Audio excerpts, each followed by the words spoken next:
Kaptai lake Kaptai lake বাংলাদেশের পর্যটন সেক্টরের একটা অন্যতম প্রাকৃতিক সৌন্দর্যের আধার। কাপ্তাই লেকের একটা ইতিহাস আছে।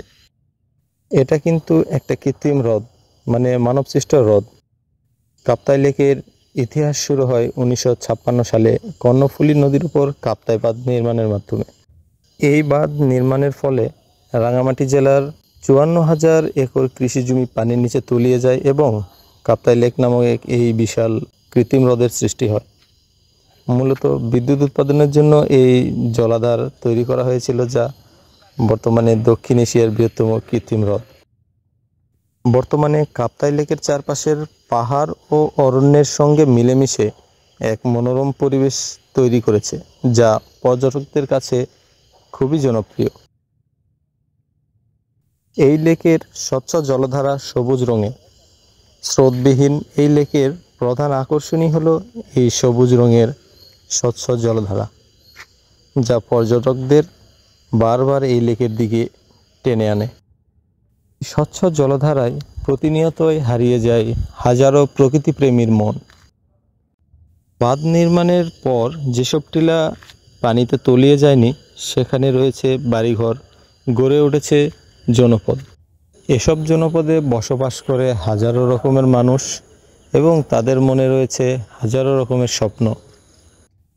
দূর দূরান্তের সেই টিলাগুলোতে দেখা যায় তাদের বাড়িঘর, তাদের ফসলাদির জমি, আর তাদের চলাচলের একমাত্র বাহন হলো নৌকা। তারা এই নৌকার মাধ্যমেই দৈনন্দিন কাজকর্ম, হাটবাজার সবই করে। আপনাদেরকে সেই নৌকাগুলো একটু দেখানোর চেষ্টা করছি। ওই যে দূরে দেখা যায় নৌকাগুলো, পাহাড়ের পাদদেশে তাদের ঘরবাড়ি, জনপদ। তাদের নৌকাগুলো নিয়ে তারা হাটবাজারে যায়, বিভিন্ন জায়গায় যায়। তাদের একমাত্র পরিবহন বলতেই নৌকাই। চারিদিকে শুধু পানি আর পানি, স্বচ্ছ সবুজ পানি আর পাহাড়। পাহাড়ের পাদদেশে যে এই টিলাগুলো তাদের বাসস্থান।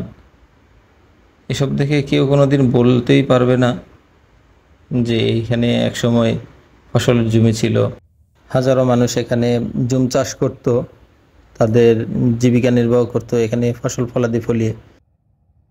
আপনি কল্পনাও করতে পারবেন না যে এখানে কোনোদিন এরকম কিছু ছিল। এখানে মাঝে মধ্যে পানি একটু বেশি হয়ে যায়, আবার মাঝে মধ্যে পানি অনেক কমে যায়। যখন পানি কমে যায় তখন এখানে টিলাগুলো ভেসে উঠে দেখা যায়। বন্ধুরা, আজকের ভিডিওটি এ পর্যন্তই। আপনারা অবশ্যই কাপ্তাই লেক উপভোগ করবেন। চ্যানেলটি সাবস্ক্রাইব করে পাশে থাকবেন। ভালো থাকবেন, সুস্থ থাকবেন। আসসালামু আলাইকুম।